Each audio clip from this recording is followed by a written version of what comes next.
লন্ডনে ডক্টর ইউনূসের সঙ্গে তারেক রহমানের বৈঠকের সম্ভাবনা। আমরা গণতান্ত্রিক অধিকার চাই, নির্বাচন চাই, বলছেন মির্জা ফখরুল। সুষ্ঠু নিরপেক্ষ নির্বাচনের মাধ্যমে দ্রুত গণতান্ত্রিক সরকার চায় বিএনপি, বলছেন সালাউদ্দিন।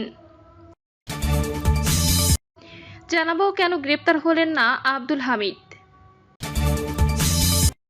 এবং সর্বশেষ জানাবো জম্মু কাশ্মীর সফরে গিয়ে মোদি ভারতে দাঙ্গা লাগাতে চেয়েছিল পাকিস্তান। শুনছিলেন সংবাদ শিরোনাম, এবারে বিস্তারিত। সুষ্ঠু নিরপেক্ষ নির্বাচনের মাধ্যমে দ্রুত গণতান্ত্রিক সরকার চায় বিএনপি, বলছেন সালাউদ্দিন।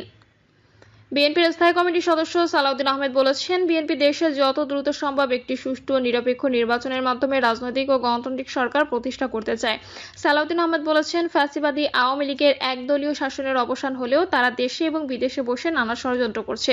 তারা বিভিন্ন উস্কানিমূলক বক্তব্য দিয়ে দেশে অস্থিতিশীল পরিস্থিতি তৈরি করার পায়তারা করছে। এই ষড়যন্ত্র মোকাবিলায় সব গণতান্ত্রিক শক্তিকে ঐক্যবদ্ধ থাকতে হবে। বিএনপির কেন্দ্রীয় এই নেতা বলেন, তারেক রহমানের নেতৃত্বে দেশ ফ্যাসিবাদ মুক্ত হয়েছে, তাই দেশে যেন আর ফ্যাসিবাদী শক্তির জন্ম না হয় সেজন্য বিএনপি সহ সব জাতীয়তাবাদী গণতান্ত্রিক শক্তিকে সতর্ক থাকতে হবে। এই জন্য দেশের গণতান্ত্রিক চর্চা আরও এগিয়ে নিতে হবে। কেন গ্রেপ্তার হলেন না আব্দুল হামিদ? সাবেক রাষ্ট্রপতি আব্দুল হামিদের বিরুদ্ধে কোনো ওয়ারেন্ট না থাকায় তাকে গ্রেপ্তার করা হয়নি বলে জানিয়েছেন স্বরাষ্ট্র উপদেষ্টা লেফটেন্যান্ট জেনারেল মোহাম্মদ জাহাঙ্গীর আলম চৌধুরী। রাজধানী যাত্রাবাড়ী থানা পরিদর্শন শেষে মামলায় থাকার পরেও বিমানবন্দরে আব্দুল হামিদকে গ্রেপ্তার না করার প্রসঙ্গে সাংবাদিকদের প্রশ্নের উত্তরে এসব কথা বলেন স্বরাষ্ট্র উপদেষ্টা। তিনি বলেন, নির্দোষরা শাস্তি পাবেন না বলেই এখনো পর্যন্ত কোনো অ্যাকশন নেওয়া হয়নি। আব্দুল হামিদের বিপক্ষে অভিযোগ প্রমাণিত হলে তাকেও আইনের আওতায় আনা হবে। সাংবাদিকদের উদ্দেশ্য করে উপদেষ্টা বলেন, আপনারাই বলেছেন কোনোভাবেই যেন নির্দোষ কেউ শাস্তি না পান, অযথা গ্রেপ্তার না হন। আমরা সেভাবেই কাজ করছি। তিনি জানান, কেউ যেন হয়রানির শিকার না হয় সেজন্য যাচাই বাছাই শেষে আইনি ব্যবস্থা নেওয়া হচ্ছে। মামলার পর যাচাই বাছাইয়ের এই কার্যক্রম দেশের সব নাগরিকদের জন্যই প্রযোজ্য। মন্ত্রণালয়ের 3 সদস্যের কমিটি বিষয়গুলো দেখভাল করছে বলেও আশ্বস্ত করেন তিনি। এর আগে 8ই মে সাবেক রাষ্ট্রপতির বিদেশ যাওয়াকে কেন্দ্র করে কিশোরগঞ্জের এসপি ও তদন্ত কর্মকর্তার বিরুদ্ধে যে ব্যবস্থা নেওয়া হয়েছিল সেসবেরও তদন্ত চলমান বলে জানান জাহাঙ্গীর আলম। প্রসঙ্গত, দিবাগত রাত 1টার দিকে থাই এয়ারওয়েজের একটি ফ্লাইটে ঢাকায় ফেরেন সাবেক রাষ্ট্রপতি আব্দুল হামিদ। জম্মু কাশ্মীর সফরে গিয়ে মোদি ভারতে দাঙ্গা লাগাতে চেয়েছিল পাকিস্তান। ভারতে দাঙ্গা লাগাতে চেয়েছিল পাকিস্তান, কিন্তু জম্মু ও কাশ্মীরের জনতা রুখে দাঁড়িয়েছেন এবং সন্ত্রাসীদের যোগ্য জবাব দিয়েছেন। জম্মু কাশ্মীর সফরে গিয়ে এমনটাই বলেছেন ভারতের প্রধানমন্ত্রী নরেন্দ্র মোদী। পাকিস্তান শুধু মানবতারই বিরোধী নয়, কাশ্মীরেরও বিরোধী বলে মন্তব্য করেছেন তিনি। প্রসঙ্গত, কাশ্মীরিয়ত বলতে বোঝায় ভারত শাসিত কাশ্মীরের সাম্প্রদায়িক সম্প্রীতি এবং ধর্মীয় সমন্বয়ের শতাব্দী প্রাচীন ঐতিহ্যকে। সেই ঐতিহ্যকে আঘাত করেছে পাকিস্তান, অভিযোগ করেছেন প্রধানমন্ত্রী মোদী। গত 22শে এপ্রিল পহেলগামে পর্যটকদের ওপর হামলার পর এই প্রথম জম্মু কাশ্মীর সফরে গেলেন তিনি।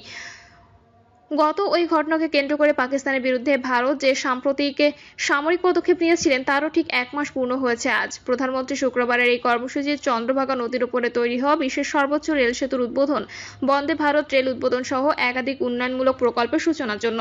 কিন্তু ভারত পাকিস্তানের মধ্যে উত্তেজনা এবং যুদ্ধবিরতির পরও দুই দেশের মধ্যে চলমান বাকযুদ্ধের আবহে তার এই সফরের দিকে নজর ছিল অনেকেরই।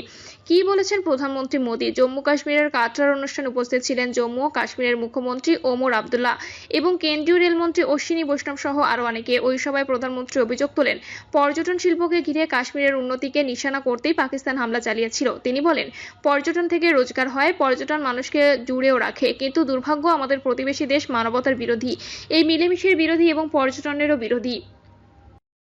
তারা এমন একটা দেশ যারা দরিদ্র মানুষের রুজি রোজগারের বিরুদ্ধে। পহেলগামে 22 এপ্রিল যা হয়েছে এটা তারই উদাহরণ। পাকিস্তান পেহেলগামে মানবতা এবং কাশ্মীরীয় দুয়েরই বিরোধী। পেহেলগাম হামলার সময় অভিযোগ উঠেছিল পর্যটকদের ধর্ম জিজ্ঞাসা করেছিল হামলাকারীরা। সেই অভিযোগের দিকে ইঙ্গিত করে শুক্রবার প্রধানমন্ত্রী বলেন, তাদের উদ্দেশ্য ছিল ভারতে দাঙ্গা লাগানো, তাদের উদ্দেশ্য ছিল কাশ্মীরের দরিদ্র মানুষের রুজি রোজগারের পথ বন্ধ করা। তাই তারা পর্যটকদের ওপর হামলা করে। সেই পর্যটন খাত যা গত 4-5 বছর ধরে ক্রমাগত বাড়ছিল। গত কয়েক বছরে রেকর্ড সংখ্যক পর্যটক পর্যটক এখানে এসেছেন। এর উপর ভিত্তি করে এখানকার দরিদ্র মানুষের সংসার চলে। কেউ কেউ ঘোড়া চালান, কেউ পোর্টার, কেউ গাইড, কেউ বা গেস্ট হাউস চালান। এদের সবাইকে ধ্বংস করার ষড়যন্ত্র ছিল পাকিস্তানের। প্রসঙ্গত, পেহেলগাম হামলায় নিহতদের মধ্যে একমাত্র কাশ্মীরি ব্যক্তি ছিলেন সৈয়দ আদিল হুসেন সাহা। ঘোড়ার সওয়ার পর্যটকদের বিভিন্ন জায়গা ঘুরিয়ে দেখাতেন তিনি। এই কাশ্মীরি যুবকের প্রসঙ্গ উঠে আসে প্রধানমন্ত্রীর বক্তব্যে। তিনি বলেন, সন্ত্রাসীদের সামনে রুখে দাঁড়ানো আদিলও তো ওখানে পরিশ্রম করে রোজগার করতেই গিয়েছিল, যাতে সে নিজের পরিবারের ভরণ পোষণ করতে পারে। সন্ত্রাসীরা আদিলকেও মেরে ফেলেছে। পাকিস্তানকে জম্মু কাশ্মীরের বাসিন্দারা যোগ্য জবাব দিয়েছেন বলে মন্তব্য করেছেন মোদী। তার কথায়, পাকিস্তানের এই ষড়যন্ত্রের বিরুদ্ধে জম্মু কাশ্মীরের মানুষ যেভাবে দাঁড়িয়েছেন, তারা যে শক্তি দেখিয়েছেন, তাতে পাকিস্তানি নয়, বিশ্বের সমস্ত সন্ত্রাসী মানসিকতা সম্পন্নদের একটা কড়া বার্তা গিয়েছে। জম্মু কাশ্মীরের যুবশক্তি সন্ত্রাসবাদের বিরুদ্ধে যোগ্য জবাব দেওয়ার জন্য মনস্থির করে ফেলেছে। প্রিয় দর্শক, এই ছিল এখনকার সর্বশেষ সংবাদ। আপডেট সব সংবাদ পেতে চ্যানেলটি সাবস্ক্রাইব করে বেল আইকনটি ক্লিক করে রাখুন।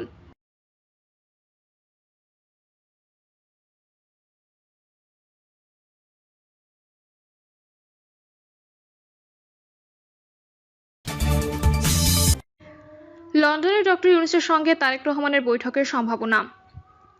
প্রধান উপদেষ্টা অধ্যাপক ডক্টর মোহাম্মদ ইউনূস দ্বিপাক্ষিক সম্পর্ক জোরদারের লক্ষ্যে 4 দিনের সরকারি সফরে যুক্তরাজ্যের উদ্দেশ্যে আজ সন্ধ্যায় লন্ডন রওনা হবেন। এই সফরে ডক্টর ইউনূসের সঙ্গে বিএনপির ভারপ্রাপ্ত চেয়ারম্যান তারেক রহমানের বৈঠকের সম্ভাবনা রয়েছে। অন্তর্বর্তী সরকারের একজন উপদেষ্টা যুগান্তরকে এ তথ্য নিশ্চিত করেছেন। তিনি জানিয়েছেন, ডক্টর ইউনূসের সফরের শেষ দিন 13ই জুন এই বৈঠক হতে পারে। গত 4 জুন ভারপ্রাপ্ত পররাষ্ট্র সচিব রুহুল আলম সিদ্দিক সফর সম্পর্কে এক ব্রিফিংয়ে বলেন, প্রধান উপদেষ্টাকে রাখা রাজা তৃতীয় চার্লসের সঙ্গে সাক্ষাতের অনুমতি দেওয়া হবে এবং ব্রিটিশ প্রধানমন্ত্রী স্যার কিয়ার স্টারমারের সঙ্গে দ্বিপাক্ষিক বৈঠক অনুষ্ঠিত হবে। যুক্তরাজ্যের পররাষ্ট্রমন্ত্রী ডেভিড ল্যামি, অন্যান্য সিনিয়র মন্ত্রী, রাজনৈতিক নেতা এবং ব্যবসায়ী সম্প্রদায়ের প্রভাবশালী ব্যক্তিত্বরা প্রধান উপদেষ্টার সঙ্গে সাক্ষাৎ করবেন বলে আশা করা হচ্ছে। বিশ্বব্যাপী গুরুত্বপূর্ণ অবদানের স্বীকৃতি স্বরূপ অধ্যাপক ইউনূসকে রাজা তৃতীয় চার্লস, কিং চার্লস তৃতীয় হারমোনি এডওয়ার্ড 2025-এর জন্য মনোনীত করেছেন। জনগণ এবং পরিবেশের মধ্যে শান্তি, স্থায়িত্ব এবং সম্প্রীতি প্রচারে তার আজীবন কাজের সম্মানার্থে তাকে এ পুরস্কারে ভূষিত করা হবে। 12ই জুন লন্ডনের সেন্ট জেমস প্যালেসে এক আনুষ্ঠানিক অনুষ্ঠানে এ পুরস্কার প্রদান করা হবে। আমরা গণতান্ত্রিক অধিকার চাই, নির্বাচন চাই, বলছেন মির্জা ফখরুল। গণতন্ত্রকে প্রাতিষ্ঠানিক রূপ দিতে গণতান্ত্রিক অধিকার ও নির্বাচন চেয়ে বিএনপি মহাসচিব মির্জা ফখরুল ইসলাম আলমগীর বলেছেন, আমরা গণতান্ত্রিক অধিকার চাই, নির্বাচন চাই, আমরা অন্য অধিকারগুলো চাই, ছাত্রদের অধিকার চাই। শুধু গণতন্ত্র হলেই হবে না, সেই গণতন্ত্রকে বুঝতে হবে। গণতান্ত্রিক যেমন অধিকার আছে, গণতন্ত্রের দায়িত্ব আছে। সেই দায়িত্ব পালন করলেই গণতন্ত্র সত্যিকার অর্থে একটা প্রাতিষ্ঠানিক রূপ পেতে পারবে। বিএনপি মহাসচিব বলেন, জাতিকে পুনর্গঠন করতে গেলে আমাদের ছাত্রদের তৈরি করতে হবে, তারা যেন সব ক্ষেত্রে তাদের যোগ্যতার প্রমাণ দিতে পারে। তিনি বলেন, বর্তমান বিশ্ব প্রতিযোগিতামূলক, যেখানে টিকে থাকতে হলে জ্ঞানের প্রতিযোগিতা করতে হবে। এখন তো আরো কঠিন হয়েছে। প্রযুক্তি এমন এক জায়গায় চলে গেছে, টেকনোলজিতে যদি আমরা কোপ আপ করতে না পারি তাহলে পিছিয়ে যাবে। সারা দেশে শিক্ষার মান উদ্বেগজনকভাবে খারাপ হয়ে গেছে উল্লেখ করে মির্জা ফখরুল বলেন, কে দায়ী সেদিকে না গিয়ে আমি বলতে চাই, সামগ্রিকভাবে মান কমেছে। শিক্ষার্থীদের উদ্দেশ্যে তিনি বলেন, রাষ্ট্রকেও একটা সুন্দর জাতি নির্মাণ করতে হলে প্রথমত আপনাকেও অবশ্যই লেখাপড়া করতে হবে, লেখাপড়ার কোনো বিকল্প নেই। দ্বিতীয়ত এক্সট্রা ক্যারিকুলার অ্যাক্টিভিটিস করতে হবে। তৃতীয়ত খেলাধুলা করতে হবে। শারীরিক যোগ্যতা প্রমাণ করতে হলে কাজ করতে হবে এবং প্র্যাকটিস করতে হবে। লেখাপড়ার পাশাপাশি খেলাধুলা প্র্যাকটিস করতে হবে। শিক্ষকদের প্রতি আহ্বান জানিয়ে মির্জা ফখরুল বলেন, শিক্ষার্থীরা যেন গাফিলতি না করে, আপনারা কোনো কম্প্রোমাইজ করবেন না। ছাত্রদের কাছ থেকে পড়া বুঝিয়ে ঠিকমতো নেবেন এবং তারা যেন বোঝে সেই জিনিসটা নিশ্চিত করবেন। জ্ঞানের কোনো বিকল্প থাকতে পারে না।